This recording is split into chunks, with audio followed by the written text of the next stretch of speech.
It is a pleasure to be here with you today, and I would like to warmly thank Dorothee Wimmer and all her team from the Center for Art Market Studies at the Technische Universität in Berlin for giving me this opportunity. Today's recorded presentation is entitled NFTs and Other Techs in Times of Crisis, New Digital Art World. It is quite an ambitious subject, quite a vast one. NFTs are on everyone's lips at the moment, and it must also be said that the community that has been creating, selling, buying NFTs for many years is also quite tense due to the frenetic market related to these famous NFTs. So I think that the timing is great to discuss what are NFTs and how the art market is dealing with this new medium, because it should be understood that NFTs are a medium. NFT is a technique, it is a medium. It is not a work of art in itself, and as we will see, starting with our definitions, we need to understand what really means NFTs. So I will share now my screen and start with the presentation. I decided to structure in 4 parts my today's talk. The first part will deal with the definition of NFT. What is a non-fungible token? We'll also see some technicalities related to this NFT. Even though I'm an art historian, I learned a lot over the last few years, few months, about how to mint an NFT and what is really behind this NFT. Is it a certificate? How does the blockchain work with NFTs? We'll not really go into this, but the definition should be given. Second, we'll deal with the art market and the question of new texts. For many years, decades, the art market, the traditional art market, has been quite reluctant to implement some new digital tools to deal with digital art. We'll see if this has changed. The third part is covering the subject of, does the price make art? You've all seen the huge prices reach at auction, but also on specialized platform for NFTs. These amazing, sometimes unbelievable sums of money that have been spent on NFTs are quite disturbing for some people. And here we'll just discuss about, does the price make art? As a conclusion, so the fourth part will be dedicated mainly to one CryptoPunk NFT and also some new developments that we have. First of all, what is an NFT? So non-fungible token. The adjective non-fungible, at least for me, or I think that for many art historians, is quite a difficult one. So non-fungible is first of all coming from the economical sphere. So it's an economic term. Non-fungible means unique, that cannot be replaced.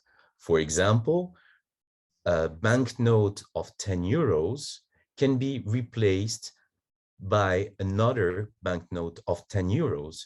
You do not care about the uniqueness of your banknote as long as it enables you to buy for 10 euros of merchandise, of assets. So in this case, a non-fungible token, non-fungible asset or item cannot be replaced. It is unique.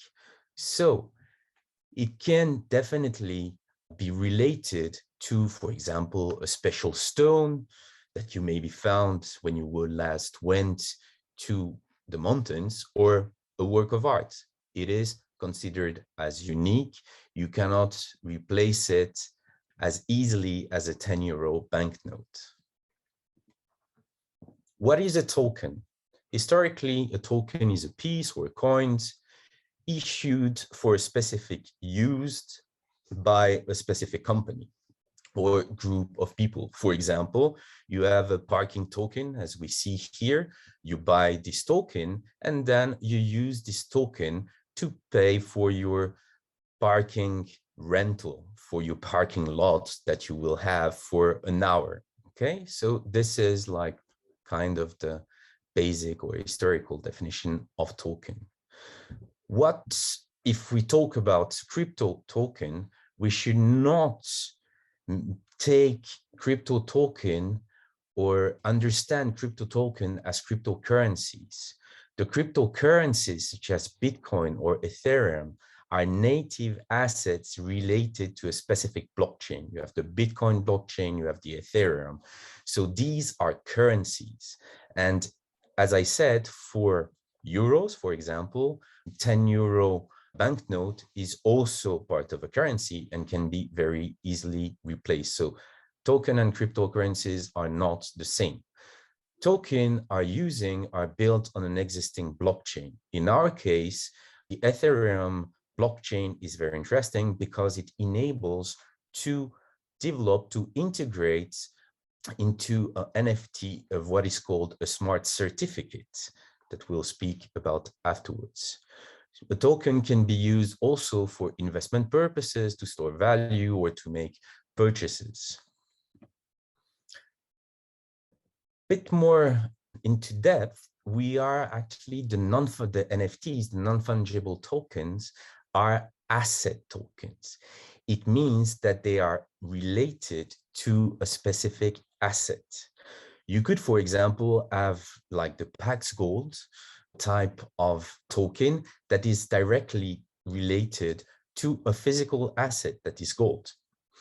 On the other side, you can have an NFT that we have here, such as this number 5,820.22 of CryptoPunks, and the NFT is related to digital artwork. The NFT, so this asset token, bestows special rights to an asset. A special rights, it could be, of course, the ownership of an asset. So it means that if you own the NFT number 5822 related to this portrait of a CryptoPunk, then you own also the digital work or the rights related to this digital works. So it's some kind of a certificate, if you wish, related to an asset, in our case here, gold or digital work of art. It represents an asset for specific use, for example. So it means that it's really like a certificate representing, it's like the, let's say, the legal is kind of difficult to use, but really like the certificate, like even we had this like in some conceptual art. In the end, you own the certificate, and then you can maybe create again the conceptual art or performance that is related to the certificate. What is quite interesting, but we will not go into depth today about this subject, is that you can integrate also some special rights to an asset or to the resale of an asset. It's quite interesting for artworks because, for example, you could say in your certificate, in your smart contract, that every time that the work, the NFT is sold to another collector, to another buyer, the artist gets 7%. And many NFT artists are using this. So the resale right is implemented in the European Union, but here is another way maybe for digital artworks to facilitate resale rights implementation, I would say, or efficiency. Here I took a chart from Bloomberg Law that explains that NFTs are not only related to works of art, but they could be related to music or to gaming or even to sports. And you see, you have the artwork that can be a digital artwork that then is related to this authenticated digital certificate and then goes into the blockchain, and it is recorded, embedded into this blockchain, and the blockchain cannot be changed. Once an information is in the blockchain, then it cannot be modified. So it's very interesting to see this chart. And what you can see is that technically you could have an NFT that is related to a physical work of art. Then the big problem is, how do you go from the physical world, for example, with your sculpture, to the digital world? How do you relate that? Maybe they could be digital identity of your sculpture, and then this digital identity is related to the NFT. But here, what I really want to underline is that NFTs are not only for works of art or for digital works of art. Here again, we have a famous example of the 9 CryptoPunks that were sold for almost 17 million US dollars in a year ago, so in May 2021 at Christie's, New York. For many people, when we speak about NFTs, they have in mind this kind of CryptoPunks NFTs. But in the end, the medium, the NFT, should be separated, understood as something different than the digital artwork that is related to this NFT. An interesting question is about how to mint an NFT. And over the last years, and especially the last month, I've been looking to discover a bit more about the technicalities about NFTs. Is it easy to mint an NFT? Does it take a lot of time? Because I think that you need really to understand the NFT as a technical medium to fully understand then what are NFTs that we see and considered as work of art or digital works of art embedded into an NFT. So I realized the following video just to show you, not in details, but how to mint NFT.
this video, we have seen that minting an NFT can be almost accessible to everyone, and it's quite a swift process. Things are accelerating and the technology becomes available to almost everyone. In the last 70 years, since 1952 and the first IBM computer, we've seen dramatic changes: internet, smartphones, and more recently, artificial intelligence, big data, and machine learning. However, the art market, or let's say the traditional art market, has always been quite reluctant to take this digital turn. One of the major technological inventions that has been crucial for the art market, it has been the telephone. But if you look at Ernst Baylor in 1970 or in the 1990s, or what happened during the sale of the infamous Salvator Mundi in 2017, you can see that still the telephone is at the core center of the transactions. Bidders are still using that. Then came the pandemic. So in spring 2020, many sales had to be postponed. Regular auctions could not take place, and major auction houses had to reinvent themselves. Hello, I'm Oliver Barker, Chairman of Sotheby's Europe and Head Auctioneer. I'm excited to tell you about some of the innovations underway for Sotheby's June 29th evening sales in New York. As you likely know, many of our spring auctions were postponed, including the marquee New York sales. Now, though, we'll finally be conducting our evening sales of the collections of Ginny Williams, contemporary art, and impressionist and modern art. While certain aspects of the auction experience will look quite different, the most important things are the same. It is very interesting to see that one of the ideas of implementing a new digital strategy to use media, and for Sotheby's it was quite easy to implement because the new owner, Patrick Drahi, had already a great expertise in the media industry. Finally, I mean, this kind of major change could not be considered as a major revolution or innovation. Many local auction houses had been using for many years online bidding platform, and a great part of their turnover was made already on this online bidding platform. So Christie's and Sotheby's were just kind of re-implementing these kind of techniques, maybe on another level. But still, the art market and their sales strategies or digital strategies has been and still is quite traditional. On the other side, an auction house like Christie's has been very active in presenting, promoting, marketing artificial intelligence and NFT artworks. Here we have the example of this portrait made by the collective Obvious, based in Paris. It's a portrait that was printed on a canvas generated by artificial intelligence. In 2008, it was estimated $7,000 to $10,000, and the price realized was $432. But if we look at this work, okay, the signature has maybe changed, and now the logarithm is presented as some kind of a manuscript signature. But then you have this frame, and they frame it. They frame this technology. They encapsulate this technology in a very traditional frame that could be one of the traditional grand siècle, French frame used over and over since the 18th century and still today. It is also quite interesting to see how Obvious integrated the portrait of Edmond Bellamy into some kind of a lineage. They produced all of these portraits referring to an Ancien Régime family de Bellamy with a duchess, un baron, une comtesse, cardinal, and Mr. Edmond, who is here. So the question of origin, of original also, but of lineage is really part of the whole creative process. For me, it reminds me of pictorialism. In the 19th century, when the major disruption, technological disruption of photography happened in the art world, still some photographers wanted to refer to the conventions of academic painting. Robinson has been one of the artists still imitating academic painting for his own photographs. Here we see an example of Robinson on the left, dated from 1860, that clearly refers to the Ophelia on John Everett Millais. So you can see that this major technological disruption that was photography engendered this pictorialism. And for me, pictorialism is not very far away from what we can see in Edmond de Bellamy, but also from what has been happening in the art market at the end of the 19th century. The question of framing, encapsulating new technology or avant-garde technology into an historical frame has been used and reused by Paul Durand-Ruel, as you can see here with his portrait, or here in his drawing room in his apartment in Paris, where finally this room would look a bit like a reinvented 18th century grand siècle architecture with this kind of frames that becomes almost like furniture and that really historicize all these paintings from Impressionist. He went further. He did not only reframe them, when we know that several Impressionist artists wanted to have simple white frames, did not only reframe them, but sometimes even put on them some varnish, so dark varnish, that could historicize these works. And here, with this Edmond Bellamy and this Christie sale, it is clear that we're into some kind of a digital pictorialism. But does it work in the art market? Here we see the sale at Christie's in 2018, $432,000. But another member of the family, also generated by this algorithm, is La Baronne de Bellamy, which was sold this time at Sotheby's in 2019 for $25,000, right in the estimate of $20,000 to $30,000.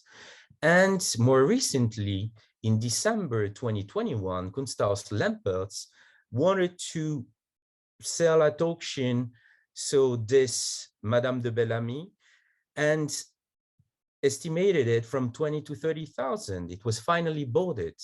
So we see that this kind of digital pictorialism did not really work out, and that here I think that we are quite far away from what artificial intelligence art can be, and as well as digital art. But it's a way to be some kind in between the old or traditional art market with integrating it into like some kind of traditional painting, and what we can see today with NFTs. One of the big questions that we have today is, does the price make art? It's not a new question. I mean, the question is raised with this AI generated works, but also of course with NFT. I'm just mentioning it very swiftly, what is called the Veblen effect, coming from economic theories, and it says utility which consumers derive from art not only depends on its inherent quality, but also on the price paid for it. Nothing new. Price serves as a function, in addition to that usually ascribed to it in economic theory. It conveys information and affects behavior. And I think that in the NFT world, and also AI generated work, the price is definitely legitimating the art. Does not mean that the art should not be considered as such, but these high prices play a huge role, actually. Here, I just give you an example of Rembrandt because it's not a new phenomenon. This famous drawing that he created during the sale, the auction in Amsterdam in 1639 of the portrait of Baldassare Castiglione, and that was sold for this extremely high price at the time of 3,500 guilders. For Rembrandt, and as we know, the price of a work would also legitimate its quality. So we are not far away from the same processes as well. Another thing, here we're again at Christie's, Beeple sale. Okay, what is quite surprising is that we've seen that the creation of sometimes an NFT, but it's very different for a digital artwork because you need first to create a digital artwork or a proper artwork and then embed it into an NFT can be quite swift, but not always. Here, it's very interesting to still see on Christie's website that the famous Beeple, every day is the first 5,000 days, that sold for $69 million has been presented as a very time-consuming work of art. Every day for 5,000 days, people created first drawings, very traditional drawings, such as this one. Thank you for looking at my drawing by. It's one of the first drawing is done in 2008. But he also created some other digital work. But what is quite interesting in this case is that Christie's is saying again that, the time that needs to be so dedicated to create such a work is also part of the quality of the work. It is quite surprising because you can see that even here, if we are talking about one of the most expensive NFT, at least at auction, the first one that was really sold for $40 million, we can still see that people started as a drawer and then turned to more digital artworks. So it was minted on 16th February 2021 for Christie's, and now this series is still going on. I would like now to focus on one specific NFT, a CryptoPunk called CryptoPunk 5822. The larvalabs.com website company that produced actually these works also has a trading platform somehow, as you can see it here. It's very interesting to see that the CryptoPunk 5822 is one of 9 alien punks. What are alien punks? You have like 9 alien punks. 3 of them are currently for sale for 43.85 million, the most expensive. He has several attributes. So instead, the medium is always the same. But it would be a bit the same than in some landscape painting. When they are evaluated, the number of figures represented can increase the value, for example, the type of colors used as well. And here they have this attribute. So he has one attribute, and this attribute is a bandana that you have here. And 481 CryptoPunks have a bandana that you can see here. The current market status of this CryptoPunk is currently owned by OX something, and you can see below is transaction history. So minted in 2017 and then change owner several times, as you can see it here. So it goes very fast. It was first sold for 14 US dollars and then went to 9,000 in 2021. So it was really very, very swiftly sold. And now today, it's being offered for 32.75 million. So it's still on offer if you're interested on 27th of March, 2022. When we look at this transaction history, we are almost looking at some kind of a trading platform, like financial trading. If you want to buy some shares of a certain company, then you go to a trading platform. And here it's almost the same.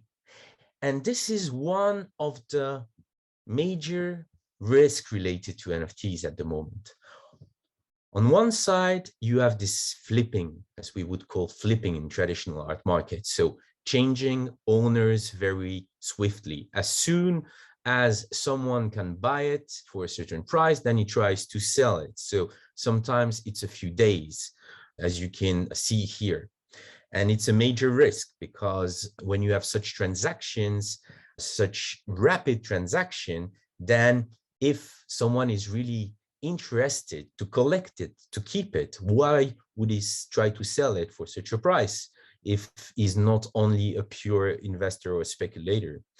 This is one thing. The other thing is the involvement of robots. At the moment, many NFT collectors are kind of scared of the use of robots as art advisors who are scanning all the different sale platforms for NFTs and trying to find, according to certain attribute, criteria, strategy, trying to find the right NFTs and to sell them as soon as possible. We have robots or algorithm making art, such as we've seen with Obvious and Edmond Dallamy portraits.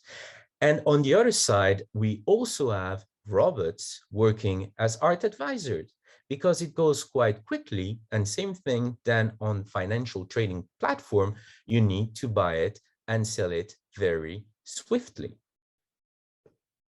So communities who have been active and developing in the recent years, some of their members, influential members of, such as Gimoni that we see here on the right side with his Twitter account, are becoming the trend makers or taste makers.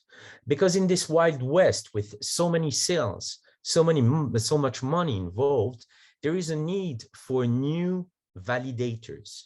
In the contemporary art market, galleries, curators, Kunsthallen have been trend makers, validators.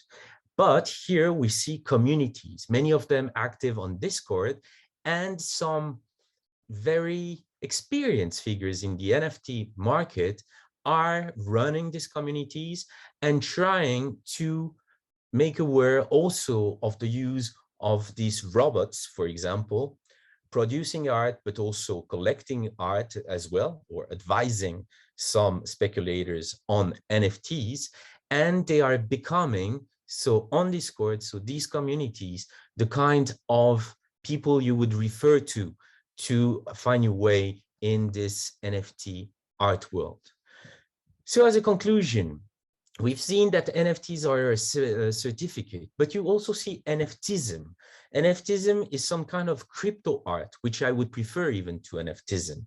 So the medium has created some kind of an aesthetical trend, which is qualified today NFTism. In the 1990s, you may remember that we had internet art, and we are into the same kind of thing, and it can be quite interesting. So photography as a medium also impacted the aesthetic development of painting as well. So I think that here is an interesting, but never forget that even if the NFTs, this very nice vault, well, I mean, you know, it embeds sometimes, well, work that has no proper quality, such as the one that you can see here. Many people are talking about money and the market and NFTs, but I think that we should not forget, and here we have a page from the ZKM, so in Karlsruhe. This institution has been active in the digital art world since decades, I think that also here you would find the right access to crypto art, and it's not all about money. Thank you for your attention.